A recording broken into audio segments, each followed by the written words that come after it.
Good afternoon. Welcome to the Heritage Foundation and our Douglas and Sarah Allison Auditorium. We, of course, welcome those who join us on our heritage.org website. For our in-house guests, we ask that last courtesy to see if our mobile devices have been silenced. And, of course, for those watching online, you're welcome to send questions or comments for our guest at any time, simply emailing speaker, how convenient, at speaker@heritage.org. Welcoming our special guest and introducing our program, it is my pleasure to announce and welcome our president, Kay Coles James. Please join me in welcoming her.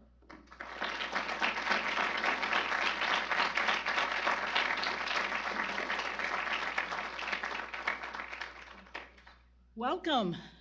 I'm sorry that we were a little delayed, but the speaker was taping a Hannity show, and he's all over the media, as you know, and so we are delighted to wait as long as we need to for whatever it is that he is going to share with us today. He doesn't need an introduction, not to this audience at all. He's a leader who's known and loved in this building and all across America. He's deeply respected across the globe thanks to his expertise in world history, military issues, international affairs, and so much more. But here at Heritage, Speaker Gingrich is known most as a dear friend. Some of you may know this, but some of you may not. He was a regular participant in our Brown Bag Lunch series beginning in 1979 when he was newly elected member of Congress. And you can thank Lee Edwards for digging up that little factoid for me. And after leading the historic Republican Revolution of 1994, where do you imagine Newt went to give his first public address as Speaker? That's right here at the Heritage Foundation. We've been graced by his presence so many times in the intervening years and have been enriched by the many talks he's given here. And so this isn't a welcome to you, Mr. Speaker, as much as it is a welcome back. But today is particularly special because Newt will be speaking about his forthcoming book, Trump America, The Truth About Our Nation's Great Comeback. I want you all to see this right here. I have my own personally signed copy. And you will have the opportunity to have that as well at the end of our time here. I don't mean to steal your thunder, Mr. Speaker, but I do want to share just one quote from your book. There can be no compromise in the battle between Trump's America and the anti-Trump coalition. One side will win and the other side will lose.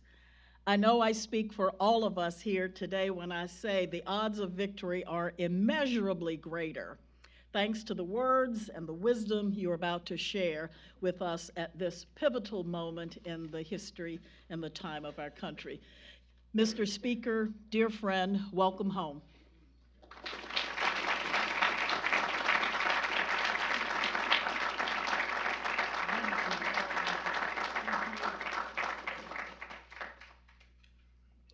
Well, it is good to be back here, and I must point out that Kay had to tell you about my early experiences. Now, Ed Fulner could have gotten up and told you personally about my early experiences here, but Kay was in Girl Scouts at that time and therefore was not part of this.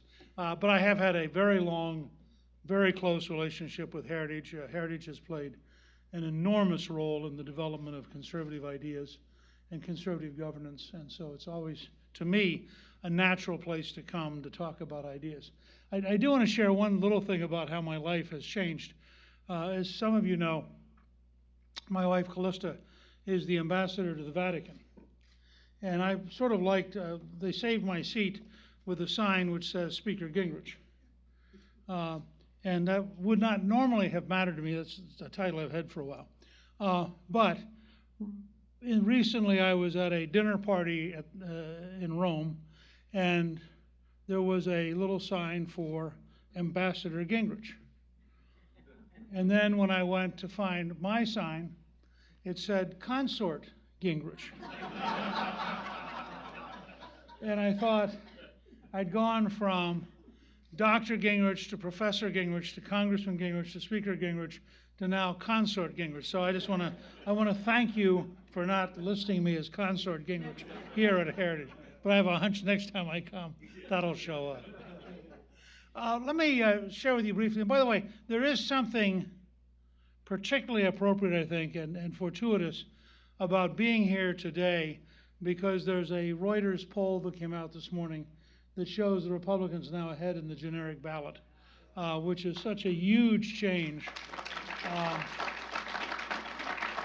mean, this campaign is a long way from being over, but I do 2 free newsletters a week at Gingrich Productions, and I recently wrote one in which I pointed out that everybody who was wrong throughout the first half of 2016 about who would win the Republican nomination, and then was wrong throughout the fall of 2016 about who would win the presidency, is now on TV explaining to you why the Republicans will lose the House.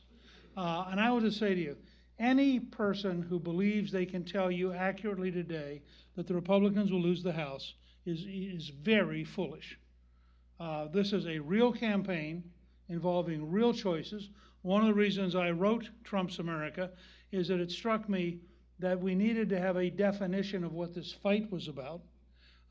Last year, and I will always be grateful, because I called in late November, early December and said, you know, I had an opportunity to write a book called Understanding Trump.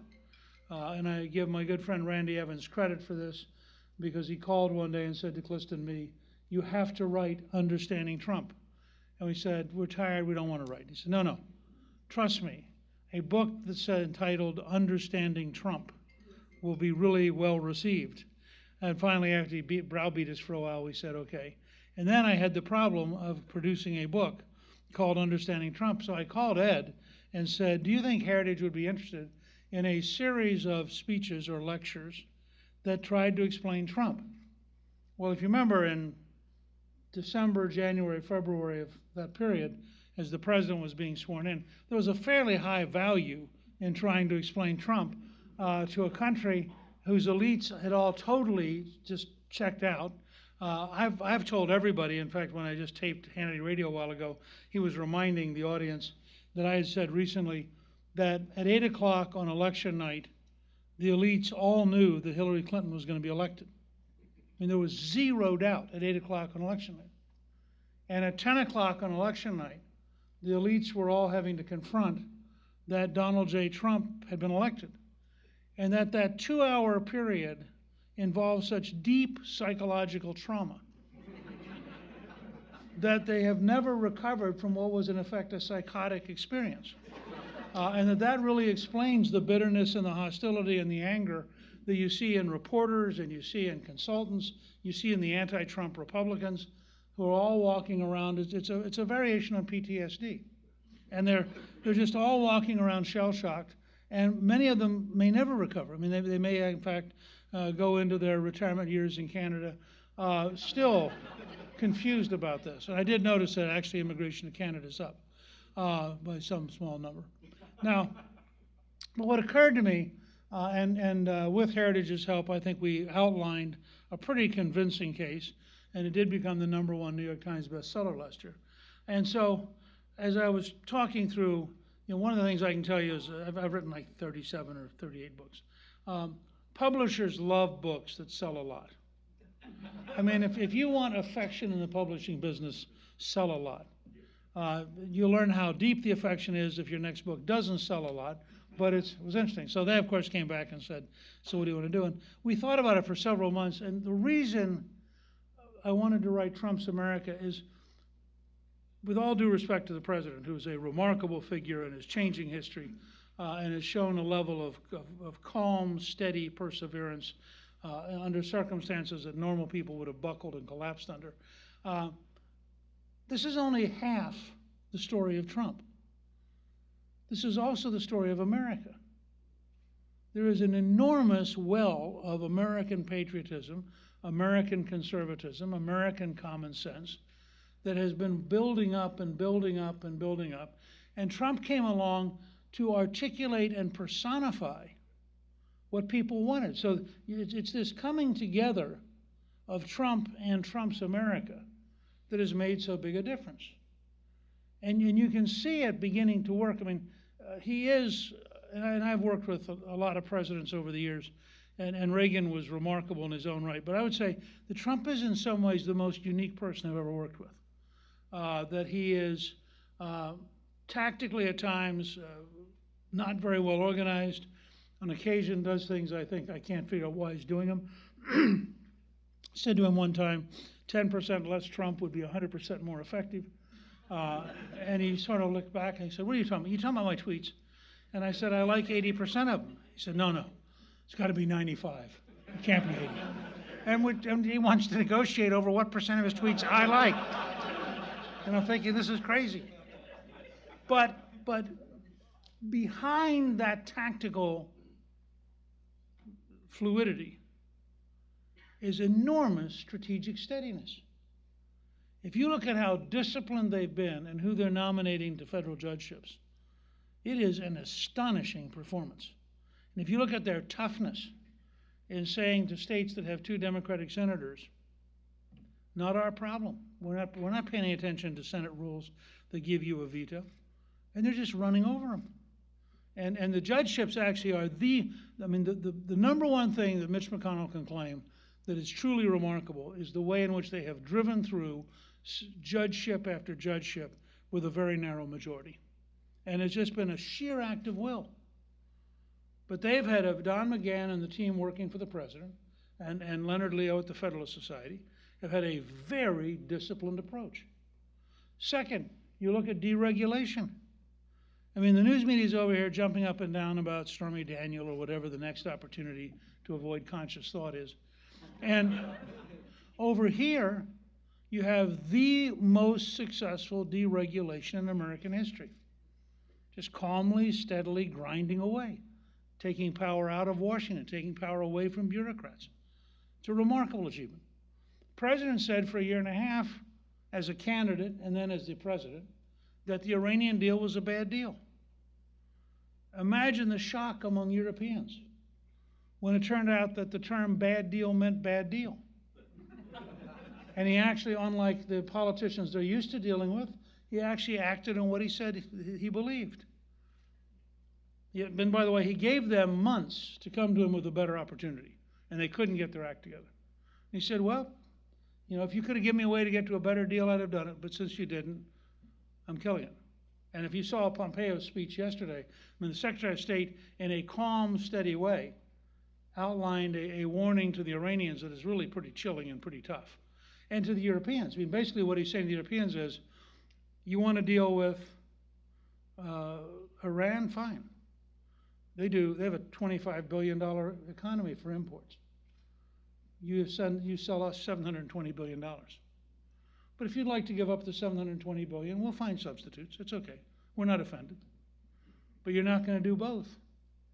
And interestingly, and I had never seen it on this scale, but Steve Mnuchin at Treasury becomes one of the leading operating figures in our national security policy because of the effectiveness Treasury has in using the banking system to squeeze down on these guys. They're squeezing the Russian oligarchs, they're squeezing the Iranians, they're squeezing North Korea, and it's working.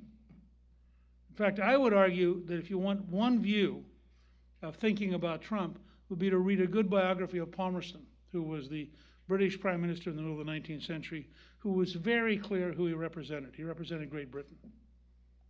And he did things that were very decisively British. And if that made his potential allies uncomfortable, that was their problem, not his problem.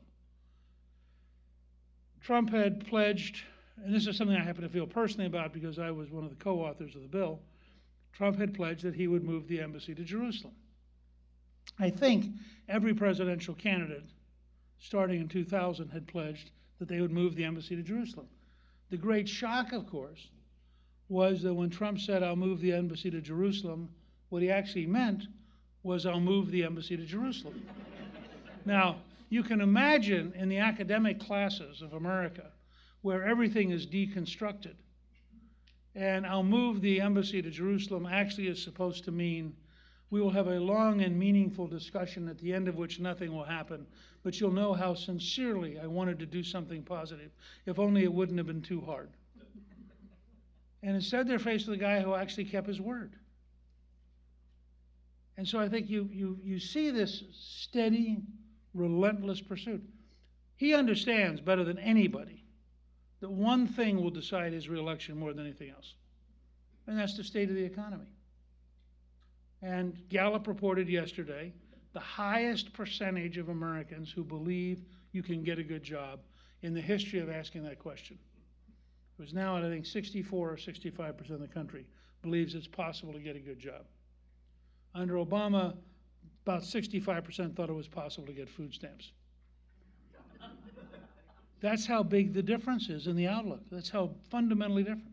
We have the lowest unemployment rate among African Americans in history, and it's beginning to sink in. I mean, when Kanye West did something as bold as to wear a Make America Great Again hat and speak inappropriately in a positive way about the president, his approval, Trump's approval among African Americans doubled from 11 to 22%, literally overnight, based on one interview.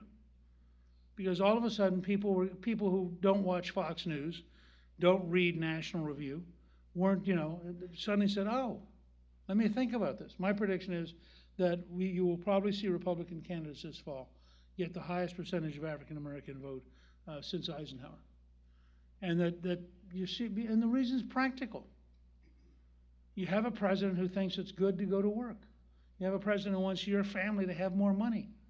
There's a real possibility that the Republicans will end up being able to campaign in a very powerful way as the party that wants you to have a better life and to allow you to define what better life is, which is what freedom's all about. So what struck me was you do have these powerful underlying surges. I happen to be a space nut. When I was young, space was the exciting dynamic thing. I used to read Missiles and Rockets magazine before it merged with Aviation Week.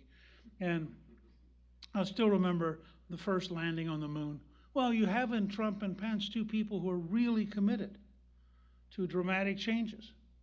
And I think we're going to get dramatic changes. I mean, one of my goals, and I'm trying to think through, how do we say to every 8th grader this fall when they go back to school, you in your lifetime will have the chance to be on the moon and to be on Mars.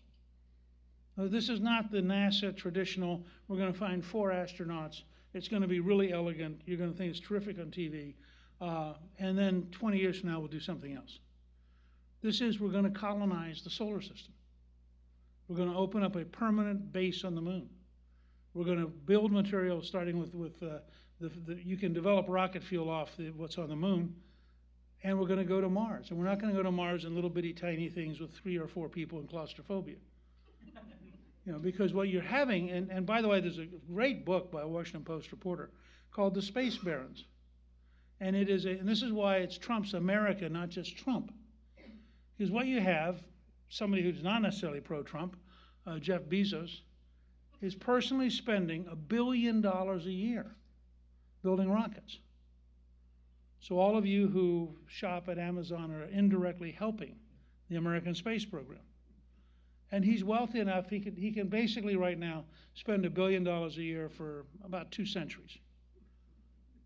And no congressional oversight, no federal regulations, no red tape, no 700-man NASA planning committee. He just hires engineers and says, build rockets. So they will presently, I think by 2020 or 21, they will have a heavy lift rocket called the John Glenn that will lift 50 or 60 tons into space on a reusable rocket that will come back down, get reloaded, and go back up. They will be able to lift, per $1 million, they will be able to lift 5 times as much weight as the giant rocket that NASA is currently building that's a couple years behind schedule and a couple billion over budget. Elon Musk is doing the same thing.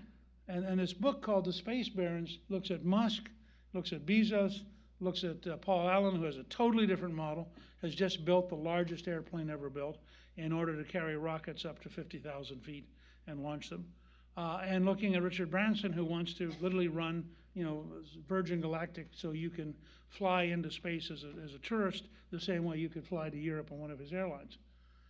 This is a rate of change that's phenomenal. There are 3 students who graduated from the U.S. University of Southern California who formed a company. They now use 3D printing to build rockets.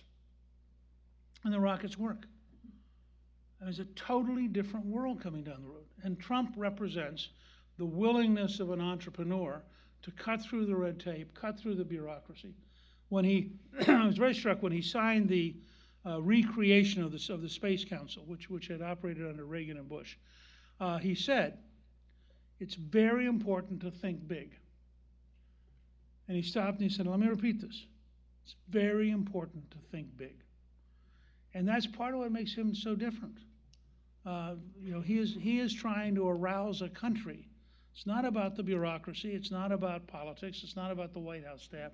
All this junk that occupies the Washington press corps. It's about literally having the ability to arouse an entire country to think big and to do big things. And part of what I want to get across to every 8th grader is, you ought to learn math and you ought to do well in school because you have a shot at being an explorer and a pioneer and a colonizer in a way that you will find you'll have no excuse for boredom. You'll have no reason to be taking opioids. You'll have no reason to be out here wasting your life. And what Trump is doing in creating so many jobs is saying to people, don't tell me you can't find work. We're going to create so many jobs. I was visiting my mother-in-law in Wisconsin for Mother's Day, and everywhere we drove, there were help wanted signs because the economy's turned. And now the job for us is to accelerate that turn, keep it going. I think have a huge breakthrough in vocational education because we're going to have more skilled jobs than we're going to have people who have the skills. And that means we can then offer people a ladder of growth and productivity where they can get the education, get the better job, increase their take-home pay, and show their own children that there is a path to having a dramatically better America. But it's the combined effort of everybody who entrepreneurially believes in a better future that is making this happen. The other area, frankly, is the huge fight between those on the left who would create a totalitarian system that would police what we're allowed to say, which you see on college campuses, you see in the elite media, and all the rest of us. And I think you're going to see a tremendous backlash against the academic left as people feel more comfortable and more secure standing up and speaking out. And I think you're going to see people who believe that patriotism is a good idea. California actually had a bill introduced in the legislature that would have replaced President's Day with May Day in honor of socialist workers. You can't make this stuff up. We are dealing with a left which is crazy. And we need to just be, in the age of Venezuela, in the age of Cuba, show me a socialist system that's working. But we treat Bernie Sanders as though he's wonderful because he idiotically wanders around promising fantasies as though they could become real. And we ought to have the nerve to stand up and say that's just nonsense. The British Health Service cannot deal with the crisis of taking care of people because the bureaucracy no longer functions and they don't have enough money. Because that's the nature of socialist systems, is to gradually grow broke. And we ought to be very clear and we should be prepared to carry the argument for freedom against this kind of socialist big government tyrannical thinking and be clear what it means. And we're going to have to, because literally what's happened is the left wing of the Democratic Party is now nominating overt socialists who belong to the Socialist Party of America. And we shouldn't be timid. We should go straight head to head and say, this is a great debate. If you think Venezuela ought to be the future, you have a party. It's called Democrat. And when you run out of food and you run out of medicine and you run out of opportunity, just understand, that's the price of socialism. We'll win that debate if we have the nerve to have that debate. This is the kind of stuff we have to do, and it's why I wrote Trump's America, because Trump's not going to win this fight by himself. Trump's going to win this fight if everybody who broadly agrees with him is willing to go out and fight. If we're willing to stand up and talk, if we're willing to write letters to the editor, if we're willing to go to the local coffee shop or the local bar or the local church get-together and stand up for what we really believe in and have the conversation, not with hostility, but just by focusing on facts and by getting across the facts of where we are and what we need to do and the opportunity we have, I think, to create a dramatically better future. I do really believe that my grandchildren and their children have the potential to be in a much freer country. And which leads me to the thing I want to close on, because I think it's really important. Jiang Zemin, the Chinese president, is making an enormous mistake. And I'm working on a paper right now entitled Lenin Defeats Deng Xiaoping. Deng Xiaoping is the great leader who went on the Southern tour at a time when the communist system was collapsing.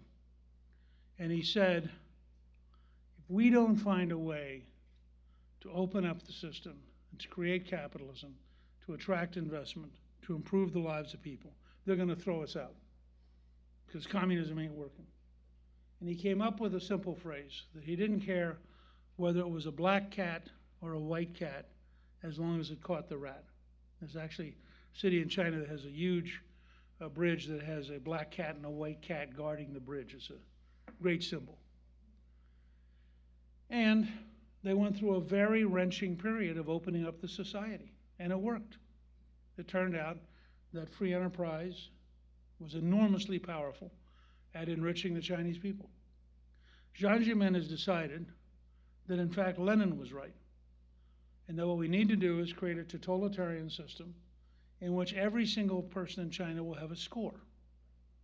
And if you have a bad score, if you have the wrong friends, if you're not paying your dues, if you're thinking impure thoughts, you will not be able to get on a train or an airplane. Now, we've been here before. Nazi Germany could not organize its economy as effectively as Britain and the United States because Hitler was afraid people would rebel. Whereas a free society that has decided it's in a fight can mobilize at a scale that's unbelievable. The Soviet Union was going to use coercive police state systems to defeat us because the centralized command system could organize resources so much better than we could. And of course, what it led to was corruption, dishonesty. By the time of Gorbachev, when Chernobyl occurred, the only two sources of accurate information excuse me, were the Swedish and Norwegian television stations. He could get no information from below because everybody was in the habit of lying. The Soviets had invented a term.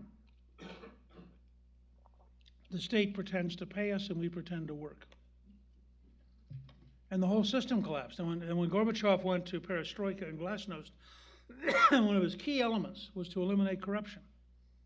They suddenly had thousands of railroad cars that couldn't be unloaded in Ukraine because the system had always worked by bribing people.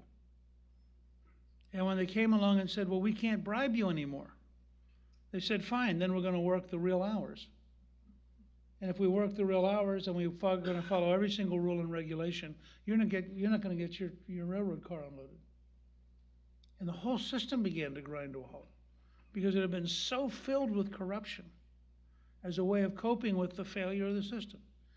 There was a joke about the man who went to buy a car. And he was told, well, if you put your money down now, we can deliver the car 3 years from today on Tuesday at 10 o'clock. And he said, no, you can't do that. The plumber is coming that day. And that's how, so Jiang Zemin is about to impose on the Chinese an anti-human system which will lead to corruption and dishonesty. Excuse me. And as a result, I think you will see within a decade the grinding down of the Chinese system. And they will face a huge crisis of what they're going to do.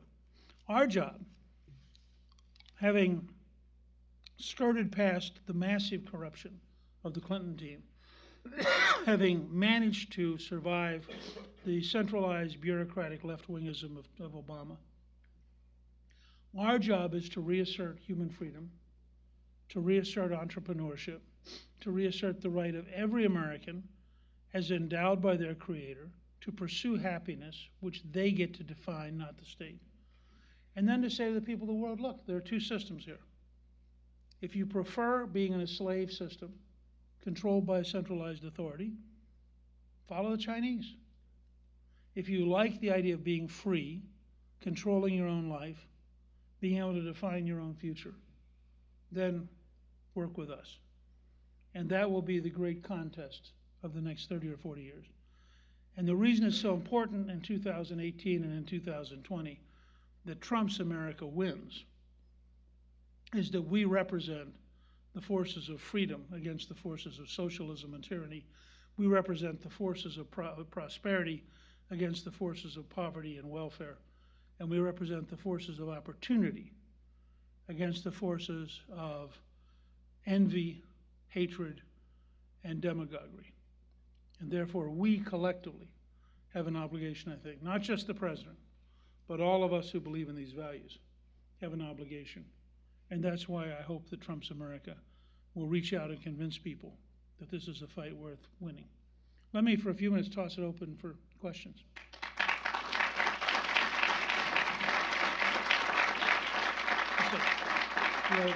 You have a microphone here. You have two gentlemen down here.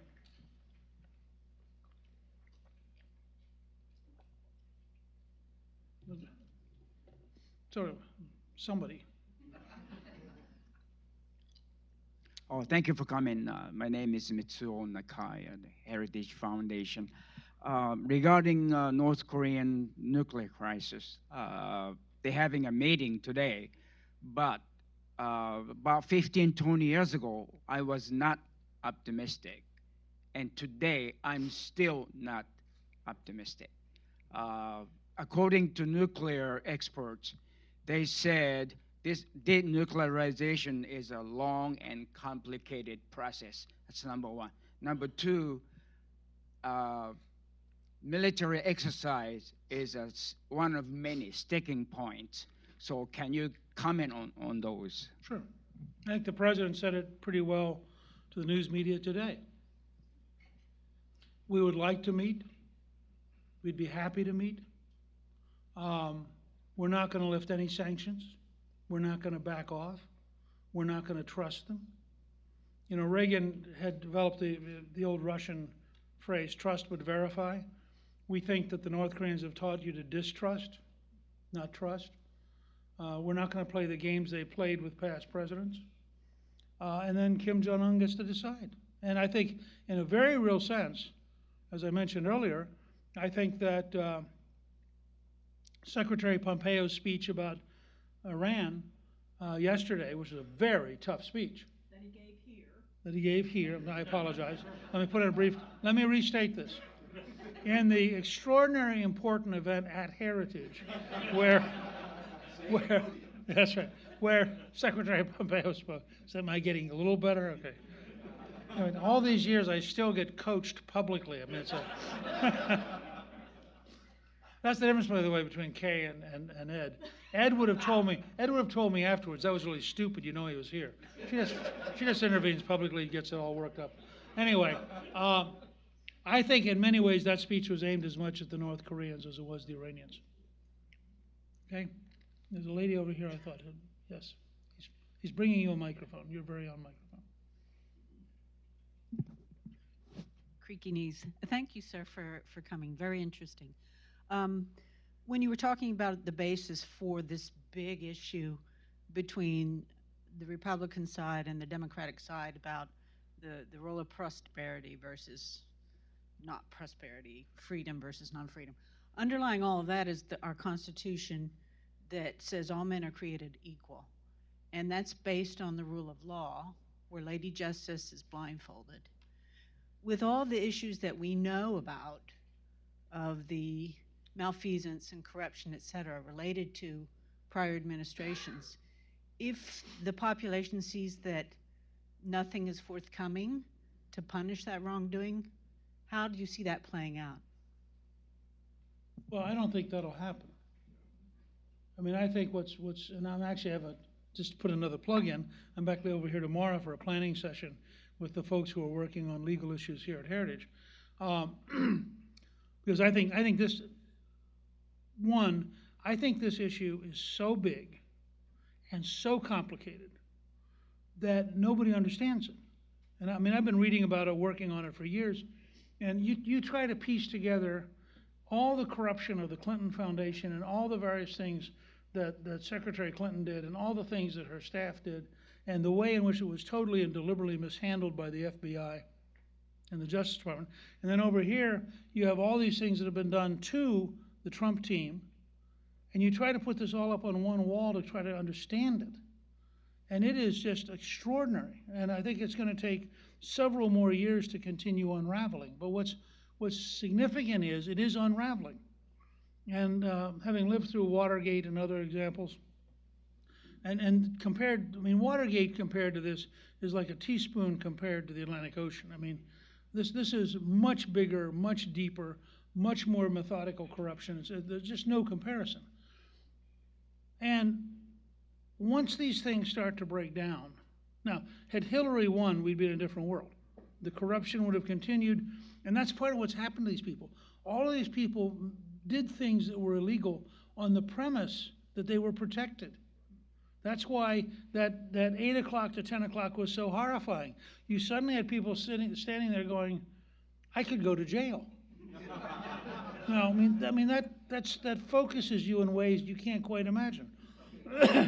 And I believe that's part of why you see the hysteria from people like Brennan, the former CIA director, who clearly is in danger of going to jail. I mean, the more we learn about him, the clearer it is he was corrupt. Clapper, who I used to work with and know and liked, Clapper's role in all this stuff is crazy. I have no idea what he was thinking, because it is so clearly wrong. And so I do think this will continue, and I think you will see people prosecuted. Yes, ma'am. Wait, you have to get a microphone. It's a key part of the Heritage experience. My name is Angela Beckles. Thank you, sir, for being here. With all this going on, the term Cold Civil War is being tossed around, and with the demonization of our president and those that support him. What are your thoughts? Well, I think we clearly are in a very fundamental clash of both ideas and power structures. And I think we ought to be honest about that. I keep telling people, when you have these kind of breaks in a society, one side wins. I mean, this idea that there's going to be this mushy middle and we're all going to get together and sing Kumbaya and suddenly it's all going to be wonderful, that's just nonsense. I mean, you ought to respect your opponents. Your opponents are genuine, hardcore socialists. In the case of the vice chairman of the Democratic National Committee, he's a genuine anti-Semite. It's not that he's confused. It's not that it was a bad weekend. And you look at the three members of the Socialist Party of America who won primary elections in Western Pennsylvania as Democrats last week. They became part of the Socialist Party of America because they wanted to be part of the Socialist Party of America. And so at one level, we ought to respect the integrity and the authenticity of people who we may think are crazy, but they're sincerely and authentically crazy. Well, they're not going to give that up easily, and that's going to lead to, I think, a very profound struggle. Let's come over this way. Yes, sir. I think you're going to be the last question, because I sense the hook coming pretty quickly.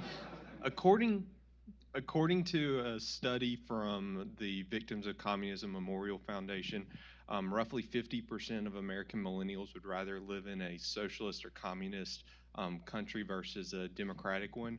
How do members of the conservative movement, especially conservative millennials that are in college, work to educate fellow classmates and people like that about pushback on this idea that communism or socialism is the key? Because I believe that too many of the professors are starting to push some of these false narratives.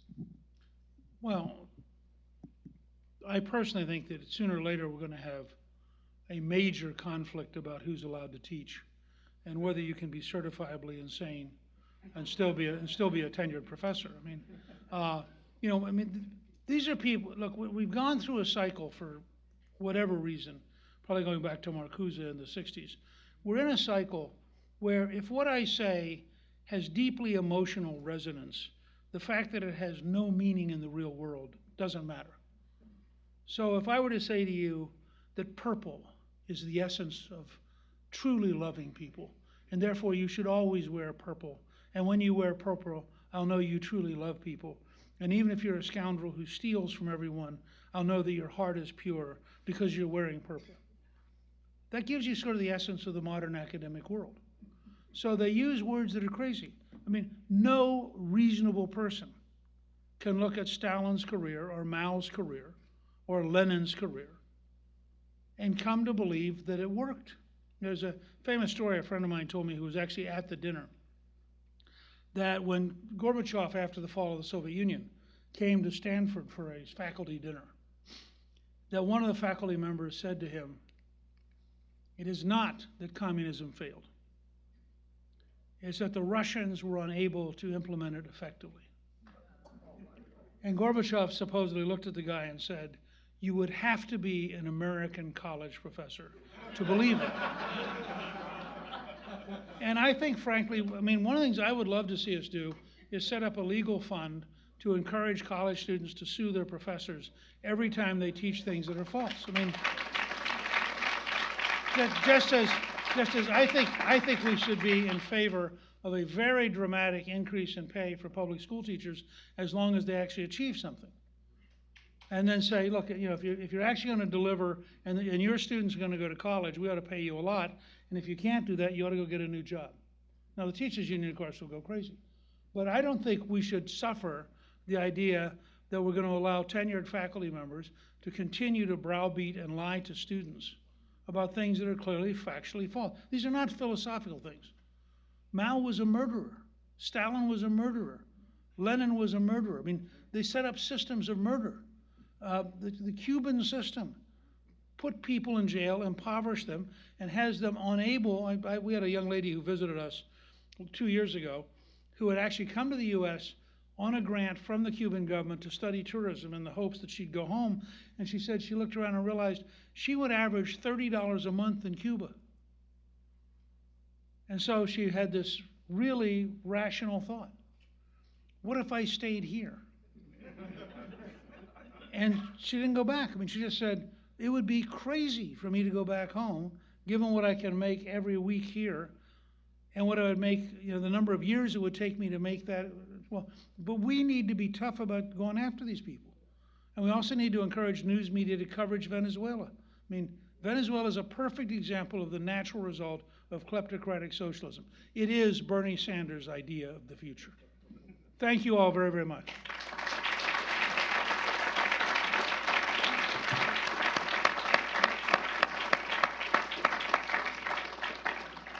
As you noted coming in, we have copies of the speaker's book available for purchase, and he will sign them out in the foyer as you have time.